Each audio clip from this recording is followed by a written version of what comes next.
A terceira palestra deste seminário será proferida pelo senhor André Serrano.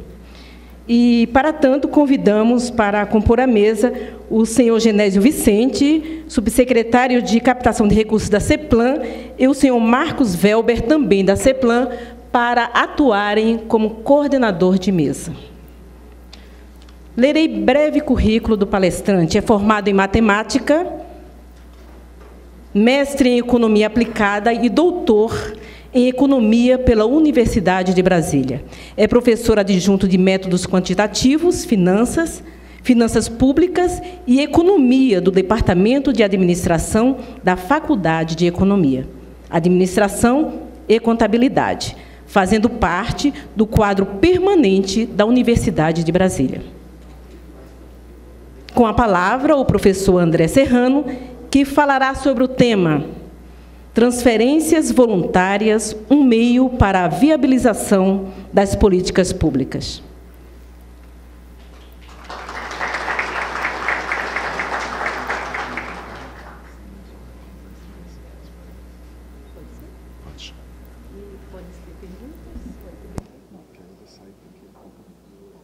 Então, bom dia a todos. Meu nome é André. Eu sou professor aqui da Universidade, diretor executivo da Finatec. Eu vou conversar um pouco com vocês sobre transferências voluntárias, algo que eu ministrei aqui recentemente no curso para os futuros especialistas do governo do Distrito Federal. E eu ministrei justamente essa matéria, captação de recursos e elaboração de projetos. Então, quando a gente começa a discutir essa questão da captação de recursos públicos, a gente tem que pensar na seguinte indagação. A gente tem que fazer a seguinte indagação, né? Mobilizar recursos não diz apenas no processo de assegurar novos recursos para a administração pública, tá? Mas o processo de mobilização de recursos públicos ele está muito ligado à questão da otimização. De acordo, quando a gente verifica dentro do SICOMV ou do CIAF, a gente verifica que grande parte do orçamento da União ele já está vinculado. Ou seja, já existe uma obrigação para grande parte da capacidade orçamentária. 77%, 78% dos recursos já estão vinculados. E uma outra parte do recurso, ele já está... ele não faz parte desses recursos vinculados, mas são, no caso, as transferências, né, as transferências constitucionais. Então, o que vai sobrar para novos investimentos ainda é uma monta significativa, mas é uma monta reduzida em função dessa vinculação. Então, a grande questão do processo de transferências voluntárias dar-se-á como uma nova fonte de captação de recursos, não só aqui para o governo local, mas também para os governos municipais, né? Ou seja, faz-se necessária a formulação de novas parcerias, tá? E essas novas parcerias elas vão gerar essa obtenção de fontes alternativas de recursos financeiros, tá? Vou passando aqui em função do tempo. Então, quando a gente fala no processo de captação de recursos, a gente sempre tem que lembrar no projeto que deve ser elaborado. Querer o recurso, todos querem. O grande problema é montar um projeto e consiga vender essa ideia para os órgãos da administração pública federal. E essa é um grande questionamento que o GDF tem feito, né? Esse é uma grande procura e uma necessidade do governo local e das prefeituras, que é justamente essa questão da melhoria da captação, o aumento dessa captação de recursos. No caso aqui do Distrito Federal, conversando com o subsecretário de Modernização, ele conversando comigo sobre isso, o Distrito Federal, durante muitos anos, teve aquela questão, o fato de receber quase 10 bilhões dos fundos constitucionais, não se preocupou tanto em procurar alavancar novas fontes de recurso. E isso, no atual governo, parece que se tornou uma bandeira, né? Tanto é que foi criado, foi criada a Subsecretaria de Captação, na presença do subsecretário, o Dr. Genésio. Então, quando a gente pensa no processo de captação, a gente tem que pensar, primeiro, captar o recurso, a gente vai tentar aumentar o comprometimento das pessoas, procurar diminuir os conflitos que possam vir a existir e tentar gerenciar certas atividades, tudo procurando promover o bem-estar da sociedade ou o bem-estar comum de todos. Então, quando a gente fala em captar recursos, na realidade, a gente está falando em quê? Em procurar vender uma ideia. Isso aí foi muito discutido, eu discuti muito com os meus alunos aqui no curso de especialização, o pessoal do GDF, né? A grande questão é como vender essa ideia, né? E a grande matéria-prima é a informação. E esse é um problema que os estados e os municípios possuem, ou seja, a dificuldade de vender essa ideia para os parceiros, ou seja, para a administração pública federal, no caso, Ministério da Saúde, Ministério da Educação, Ministério da Justiça, etc. Então, faz necessário que a instituição que deseje captar novas fontes de recursos por meio dessas transferências voluntárias, eles procurem conhecer profundamente o orçamento da instituição concedente e também conhecer a instituição no qual ele deseja fazer essa captação. Tá? Conhecer a missão, os valores, conhecer o que já foi feito pelo outro órgão federal, né? E conhecer o mercado no qual ele está inserido, conhecer a forma de pensar desse financiador. Durante o curso que eu ministrei, eu procurei falar muito isso com os meus alunos, tanto da forma, o processo de elaboração dos projetos, né? Procurei conversar muito sobre o SICONV, né? Que como foi dito pelo Dr. Antônio, é a porta de entrada, né? O projeto ele tem que ser elaborado, e o SICONV seria justamente essa porta de entrada para o processo de captação. Tá? Isso foi bastante discutido. E uma coisa que foi levantada durante as minhas aulas com os alunos foi justamente algumas dificuldades para a captação desse recurso, né, por parte das administrações, tanto estadual quanto municipal. E eu citei 3, né, que é justamente a falta de uma estrutura administrativa, ou seja, uma gerência de projetos. Numa reunião que eu tive semana passada com o Dr. Genésio, isso foi exposto. Ele deixou isso claro para mim, que existe uma busca incessante pelo atual governo na tentativa de fortalecer, através lá da SUCAP, né, justamente essa questão da gerência dos projetos para fortalecer o processo de captação de recursos. Um outro ponto é a insuficiência de profissionais para se dedicar ao processo de captação. E essa parceria que foi firmada aqui com a Universidade de Brasília foi uma parceria que tenta justamente formar novos gestores para o processo de multiplicação. Ou seja, essa primeira turma composta aí por 50 alunos e são futuros multiplicadores de toda a legislação pertinente ao processo de captação de recursos. E um outro grande elemento, que é uma dificuldade, é essa falta de tempo para planejar o processo de captação. O governo, durante a sua duração de 4 anos, às vezes ele tem que apagar fogo, tanto na esfera estadual quanto municipal, e acaba faltando o corpo técnico e esse tempo para esse processo, né? No caso dos estados, é mais fácil dirimir isso, é mais fácil você solucionar esse problema, né? Já no caso das prefeituras, já se torna um gargalo em função da falta de equipe técnica. Agora eu vou falar um pouquinho sobre as modalidades de transferência, e depois eu vou tentar fazer um link com as questões de formulação de políticas públicas. Quando a gente fala em transferências, nós temos 2 tipos de transferências: as transferências obrigatórias e as transferências voluntárias. Essas transferências obrigatórias são justamente os recursos arrecadados pelo governo federal e que são repassados aos estados e municípios. Dentre essas transferências obrigatórias, nós temos as constitucionais e as legais. As constitucionais são aqueles recursos que são transferidos por determinação da Constituição, como é o caso do Fundo de Participação Municipal e o Fundo de Participação Estadual. Lembrando que esse fundo, né, é um fundo que tem gerado muita discussão dentro das unidades federativas, já que muitos estados e municípios dependem quase integralmente do repasse desses recursos. Lembrando, esse fundo nada mais é do que 44% do imposto de renda ou do IPI, ele divide, 22,5% vai para o município, 21,5% vai para os estados. Só que não existe uma divisão equânime desses recursos, né? Os recursos, quando foram criados, a Constituição deixou bem claro, ele seria um instrumento para tentar, ele foi criado na tentativa de minimizar a desigualdade social existente entre as diversas regiões. Ou seja, uma região sudeste e sul mais rica, a região norte, nordeste com maior vulnerabilidade. Ou seja, esses recursos chegariam em maior aporte para essas regiões, norte e nordeste. E as transferências legais, que são as transferências que são previstas por leis específicas, que é o caso dos royalties, do Fundo Nacional de Saúde, o Fundo Nacional de Assistência Social e a própria merenda escolar. Tá? Os royalties, eu deixei aqui, né, a aplicação dos recursos repassados não está vinculada a um fim específico. O município ou o Estado decide onde vai aplicar. Isso foi uma discussão recente, que a gente está, quer dizer, o Brasil viveu recentemente, que é justamente essa questão. Nós temos alguns estados que estavam pegando esse recurso, royalties, por exemplo, que é uma compensação ambiental, e estava usando para folha de pagamento, ou seja, ele estava desviando ou modificando a aplicabilidade desses recursos. Mas eu vou dar uma avançada em função do tempo, tá?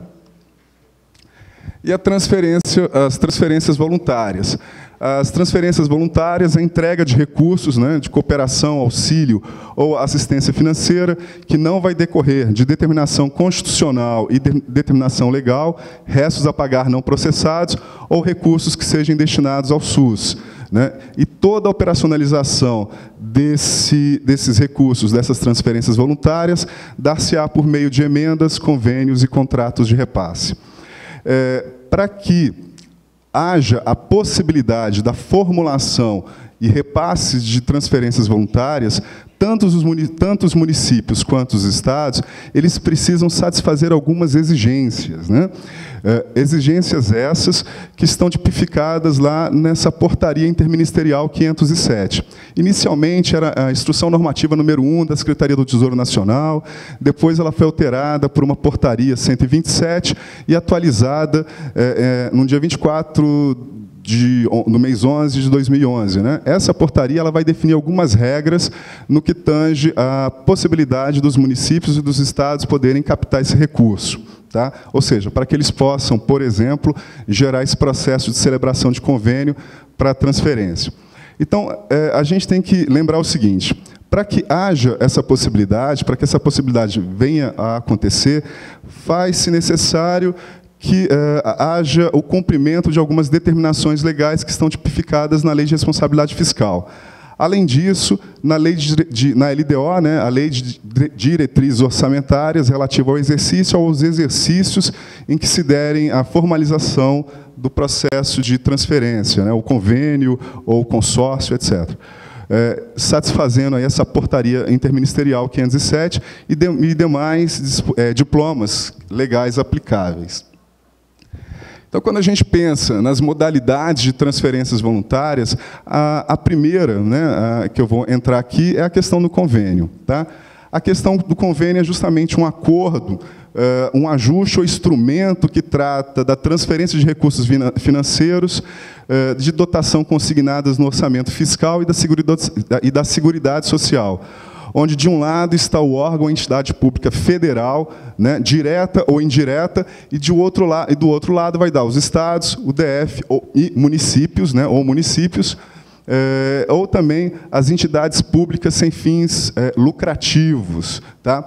E todas essas entidades elas têm por finalidade, o único objetivo é executar um programa de governo envolvendo a criação de um projeto, uma atividade de serviço, porém com interesse de mútua cooperação em prol do benefício da sociedade e a prestação de serviços, né, que tente promover, que tente gerar um incremento da satisfação da sociedade no que tange aos serviços prestados pela administração pública.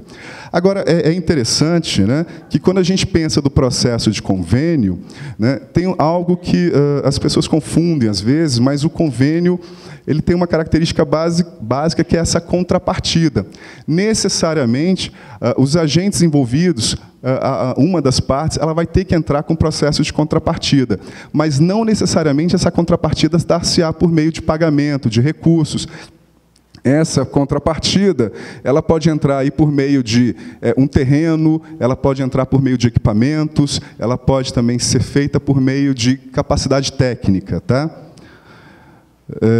Um outro ponto a ser discutido se trata, né, uma outra transferência voluntária, é o próprio contrato de repasse. Né? Esse contrato de repasse é um instrumento utilizado para transferência de recursos da União para os estados, né, Distrito Federal ou municípios. por intermédio das agências financeiras oficiais, que seriam essas mandatárias da União, que no caso seria a Caixa Econômica Federal ou o Banco do Brasil, tá? Que, destinados aí à execução de programas governamentais. Então, como eu coloquei ali, as agências financeiras oficiais elas vão atuar como mandatárias da União para execução, fiscalização e transferência de recursos da União a qualquer título para os estados, Distrito Federal e municípios, ou municípios. Lembrando que, anualmente, a Caixa Econômica Federal, quer dizer, isso está lá no site da Caixa Econômica Federal, ela tem liberado, né, esse manual de orientação técnica aos municípios, né, que vai tratar justamente do todo o processo de operacionalização. Ou seja, a Caixa é o agente mandatário. Só que nós temos que lembrar que, para a captação desse recurso, para que haja a possibilidade de obtenção desse recurso por meio das transferências voluntárias, faz-se necessária a elaboração do projeto. E esse é um dos grandes gargalos que a gente tem enfrentado hoje na administração, a elaboração dos projetos. Quer dizer, grande parte dos projetos que chegam na esplanada, eles são mal feitos, e esses projetos acabam voltando. E a rúbrica, a carteira existente hoje nos órgãos da administração pública federal é bastante expressiva, e é um dinheiro que acaba não sendo captado pelos estados e nem tampouco pelos municípios. A gente tem uma situação mais grave aqui no Distrito Federal, porque o Distrito Federal está do lado da esplanada. Então, a questão da logística, né, o processo de captação aqui deveria ser mais ágil, mas tem sido, né, de acordo com as informações, o governador ele tem tentado, né, junto da sua equipe, tentar fortalecer esse processo de captação na tentativa de incrementar o orçamento, né, receita de capital, receitas correntes. Tá? O processo de contrato de repasse, ele dá-se-á por meio desse termo de cooperação. Tá? E esse termo de cooperação, ele está sendo executado pelo governo federal predominantemente para execução de ações na área de habitação, saneamento, infraestrutura, esporte, bem como programas relacionados à agricultura. Já o termo de parceria, ele é firmado por meio do MOCIP, né? É uma organização social de interesse público. Ela foi criada através do instrumento jurídico, que é a Lei 9.790, de 23 de março de 99. E ela garante essa transferência de recursos da União para essas organizações sociais de interesse público. Já o contrato de gestão, ele é firmado somente com a organização social que recebe o valor do orçamento anual para desenvolver a ação de interesse público com controle paritário entre sociedade e governo. O repasse de recursos orçamentários não pode ser nem o CIP e nem tampouco os sindicatos. Tá? A questão do termo de cooperação é um instrumento por meio do qual a administração ajusta esse processo de transferência, né, de créditos de órgãos ou entidades da administração pública federal para outros órgãos da administração de mesma natureza, autárquica, fundacional ou empresa estatal, né, sociedade de economia mista ou empresa pública, de acordo com o decreto 6.619. Essa modalidade, né, ou seja, esse termo de cooperação é uma modalidade de descentralização de créditos entre órgãos e entidades da administração pública. E aqui aparece o protocolo de intenções. Esse protocolo de intenções, aqui em Brasília, em particular, a gente tem vivenciado isso de uma forma bastante intensa, né? Eu vou dar um exemplo. No final do ano passado, foi assinado um protocolo de intenções entre 19 municípios e o Distrito Federal no que tange a questão da coleta dos resíduos sólidos. Então, o Distrito Federal assinou com 19 municípios uma questão de grande importância, ou seja, que tem gerado uma preocupação muito grande na sociedade para onde vai esse lixo, como é que esse resíduo ele vai gerar renda, como é que ele pode melhorar a condição daquelas famílias que moram na região da estrutural, etc. Então, esse protocolo o protocolo de intenções é um instrumento que tem o objetivo de reunir vários programas e ações federais a serem executados em conjunto, mas de forma descentralizada, por 2 ou mais órgãos da entidade da administração pública federal, indicando aí o concedente ou o contratante responsável pela gestão. Então, a gente tem aqui a situação do Distrito Federal, né, que fez esse protocolo e já assinou e formulou esse consórcio público entre 19 municípios e o Estado. Tá?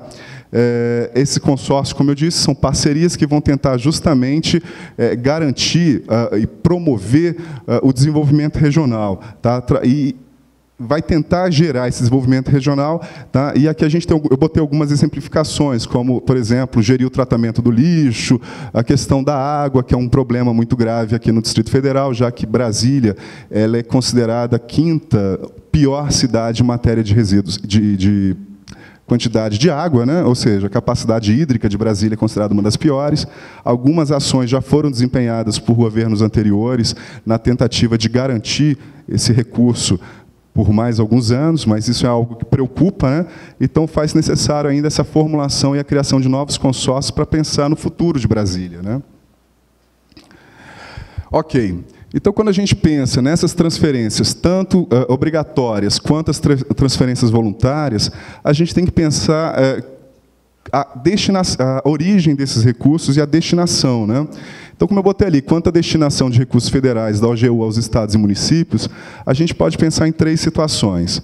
Se o estado ou município foi contemplado pelo Orçamento Geral da União, seja por meio de uma proposta do Poder Executivo, ou seja ela por meio de uma emenda parlamentar.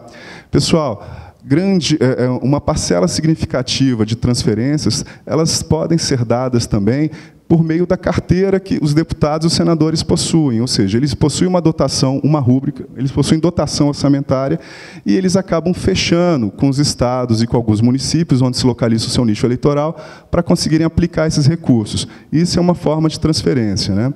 Aí você tem a situação em que o estado ou o município não foi explicitamente contemplado pelos recursos do Orçamento Geral da União, né? Mas o programa pretendido, ele atinge esse estado ou município, né? Então, a gente vai ter aí a aplicação por meio do órgão e da entidade municipal. Então, eu botei ali, neste caso, para receber os recursos, o favorecido deverá apenas elaborar o plano de trabalho e apresentar a sede do órgão do poder concedente. Então, toda a formulação desse plano de trabalho, eu ensinei para os meus alunos lá no curso de especialização. Como é que formula isso? Aqui está sendo uma coisa bastante rápida, né? 30, 40 minutos, então estou dando só uma visão geral de um curso que foi ministrado aqui na universidade. Eu vou pular isso aqui para ganhar tempo, em função do horário, para eu falar um pouquinho desse fluxo, né? Eu montei esse fluxo para mostrar como é que funciona o processo de transferência voluntária, né? Ou seja, a gente tem aí o órgão, a entidade estadual, municipal ou organização particular, tá? Se ele deseja captar recursos, ele tem que verificar previamente no que foi previamente definido dentro da lei orçamentária, tá? Ou seja, aquilo, por exemplo, se um município ou um estado deseja construir uma escola, deseja construir um hospital, não adianta apenas ele chegar no Ministério da Saúde, ou no Ministério da Cidade, ou no Ministério da Integração e pedir aquele recurso. É importante que ele chegue nesses órgãos e mostre que foi definido dentro do orçamento que existe uma rúbrica para pagar pessoal, por exemplo. Não adianta nada eu construir um hospital e não ter recursos para equipar esse hospital e para pagar os servidores, tá? Então, isso é importante. Então, quando se pretende, então, captar esses recursos por meio dessas transferências voluntárias, é interessante que avaliar a área de necessidade local, verificar qual o projeto ou a atividade que se encontra o objeto de interesse e identificar o órgão federal que descentraliza esses recursos, né? Eu passei uma listagem, ele está no site do planejamento, eu não lembro agora, que ele tem alguns órgãos concedentes, assim, alguns órgãos para formalização dessas parcerias, né? Então, deixei telefone, deixei todos os contatos de todos os órgãos da esfera federal. Ou seja, faz necessário que conheça esse órgão que vai descentralizar esse recurso por meio das transferências. Então, aquilo ali seria o primeiro passo, né? Conhecer aonde vai pegar esse recurso e verificar a real necessidade. Posteriormente, tem que elaborar esse plano de trabalho. Esse plano de trabalho é justamente o projeto, tá? E esse projeto ele vai ser apresentado à solicitação a um órgão federal. No caso, a instituição mandatária, representada aqui pelo Dr. Daniel, que representa a Caixa Econômica Federal, e o órgão federal, né, do qual se deseja captar esse recurso. A partir daí, esse órgão federal e essa entidade mandatária, ela vai analisar o projeto. O grande problema é que, quando os estados e os municípios solicitam esse recurso e isso chega para ser avaliado no órgão federal, o plano de trabalho ele não atende os requisitos. Há diversos requisitos. Por exemplo, o município acaba, muitas vezes, pedindo recursos e ele tem o nome dele sujo no Serasa Federal, que é o CADIM, ou ele tem alguma inviabilidade no CAUC. Então, isso acaba inviabilizando o processo. Então, antes mesmo dele solicitar esse recurso, é importante que ele cumpra alguns requisitos.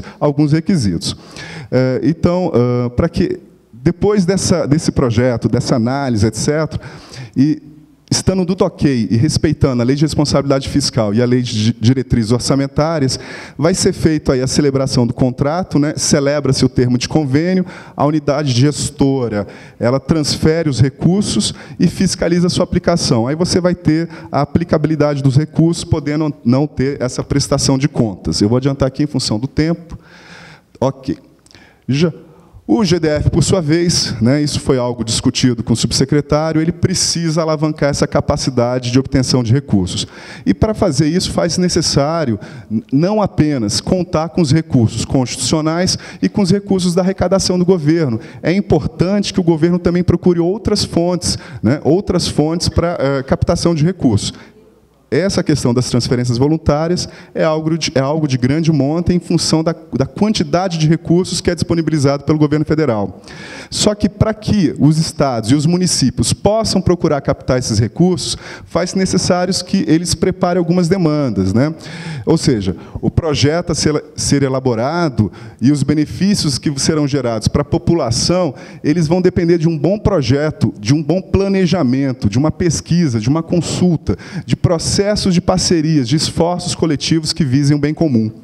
E esse tópico que eu botei, esse parágrafo, é o grande problema da administração pública estadual e municipal, né? Primeiro, a dificuldade no processo do planejamento estratégico. O segundo passo é a dificuldade do processo de pesquisa. Um terceiro, uma grande quantidade de gestores que trabalham com projetos e não sabem acompanhar o SICOMV, né? O SICOMV que, durante o meu curso, eu passei para os alunos. Ou seja, os gestores não conhecem um sistema de convênios. Isso já é um gargalo, né? E essa falta de sinergia, né? Então, muitas vezes, o município não fala com o Estado não fala com outro Estado, e existem muitas situações e interesses comuns que poderiam ser firmados por meio de consórcios públicos, tá? Então, eu botei aqui para vocês duas situações de grande importância, que é o CADIM e o CAUC.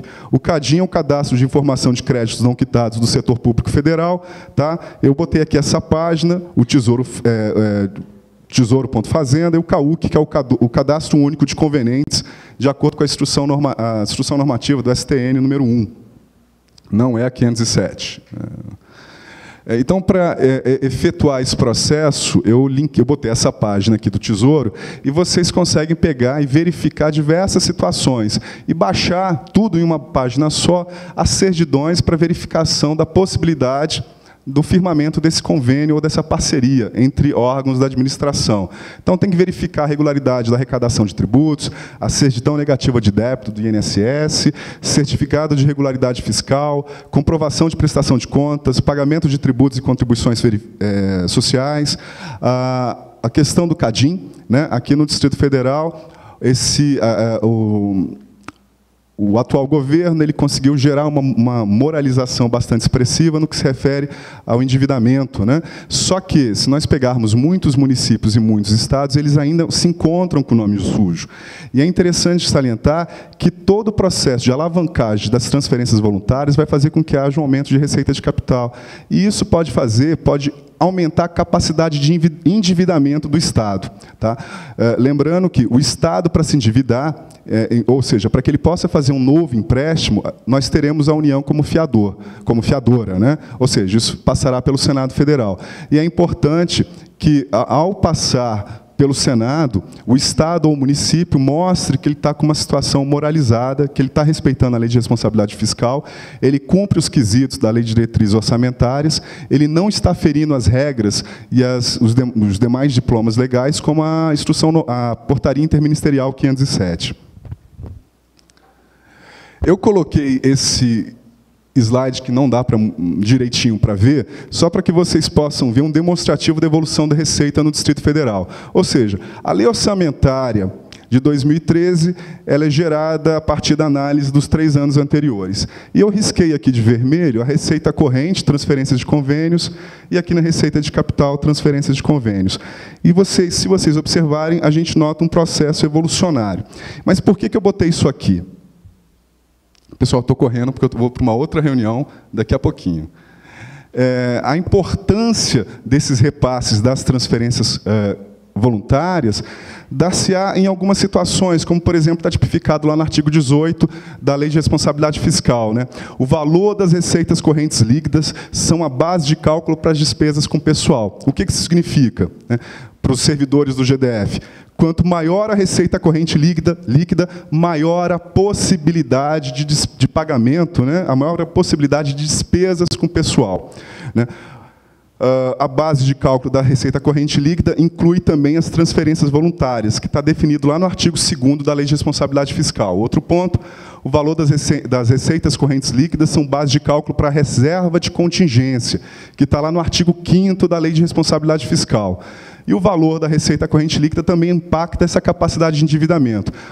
Quanto maior for essa transferência, maior vai ser essa capacidade de endividamento do Estado. Então, para concluir aqui, eu quero deixar clara essa importância do processo de captação de recursos. Como esse seminário é feito em parceria com a Universidade de Brasília, o Governo do Distrito Federal, o Ministério do Planejamento e Caixa Econômica, o nosso viés aqui é muito voltado para os estados, para o Distrito Federal, perdão. Então, eu botei isso aqui, um resuminho de um processo para captação, né? Esse processo de captação, ele tem que seguir algumas regras, ou alguns passos. Então, o primeiro passo é a citação de adimplência. O Estado ou o município, aqui no caso do Distrito Federal, ele detém competência cumulativa, já que nós não temos município, ele tem que estar em uma situação adimplente com a União e respeitando os desígnios na Lei de Responsabilidade Fiscal, né? O outro ponto seria a boa articulação política, né? O governo, para que ele possa ter o processo de governabilidade e governança, faz necessário que ele tenha essa boa interação, para que ele consiga falar com os agentes federais, né, essa possibilidade de firmamento de novas parcerias, né? Elaborar o projeto buscando o apoio de lideranças, pois o trabalho integrado torna-se qualificado.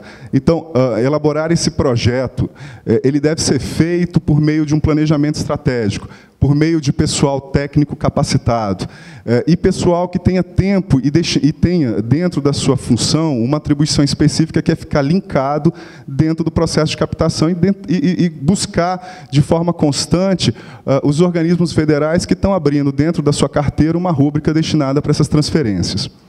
O quarto passo que eu coloquei é justamente a formalização da estrutura desse projeto. A estrutura desse projeto, ele tem que ter lá um histórico da instituição, o objetivo geral, o objetivo específico, a metodologia, os indicadores com descrição técnica, avaliação, cronograma, possível orçamento, né, com a soma total dos custos daquele projeto, se possível, anexo com fotos, currículos, plantas, etc. E o quinto passo, o método para captar o recurso, né, é ter um líder proponente capacitado que assuma esse projeto, né? Aqui na Universidade de Brasília, a gente tem um órgão, uma fundação privada, que busca, junto do atual reitor, o professor Ivan Camargo, essa parceria e esse incremento desse processo, né, que é a Finatec, que gerencia alguns projetos da instituição.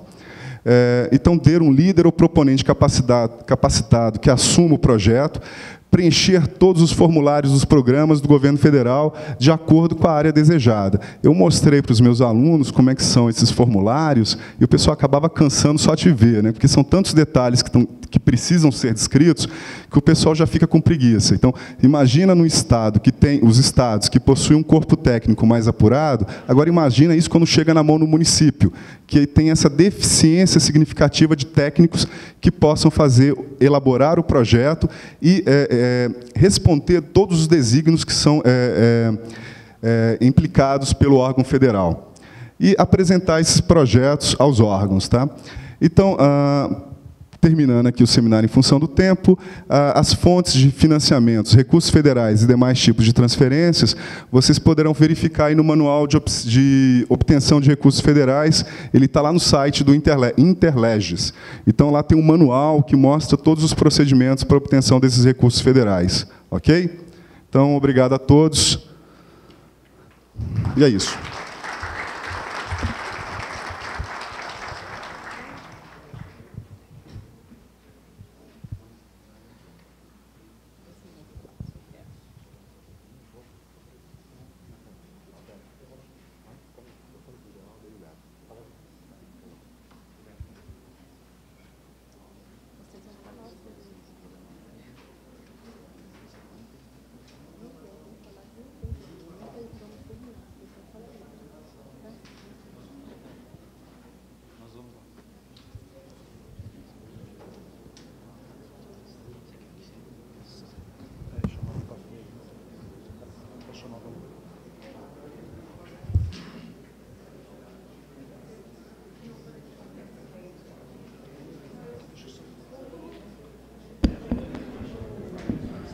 Como não temos perguntas referente a essa palestra, mas informamos que, a partir da próxima palestra, após o coffee break, que vai ser proferida pelo nosso secretário de Administração Pública, Vilmar Lacerda, vocês poderão participar com perguntas utilizando o formulário que está dentro da pasta de vocês.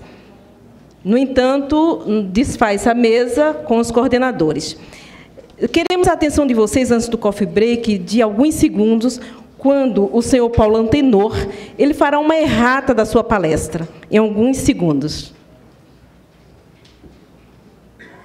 Fiquei com isso na cabeça, eu acho que eu falei errado. A exceção no artigo 25 da Lei de Responsabilidade Fiscal é saúde, educação e assistência social. Fiquei na cabeça que eu tinha falado segurança em vez de... Não? Falei segurança? Então... Não, mas o correto é, a exceção são educação, saúde e assistência social, tá ok?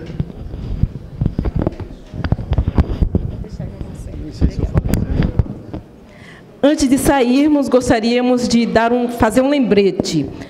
Será passada uma lista de presença após o coffee break da manhã e da tarde. A obrigatoriedade para a obtenção do certificado, que será entregue nos endereços de vocês. Então, voltaremos em 15 minutos para a palestra do secretário Vilmar Lacerda.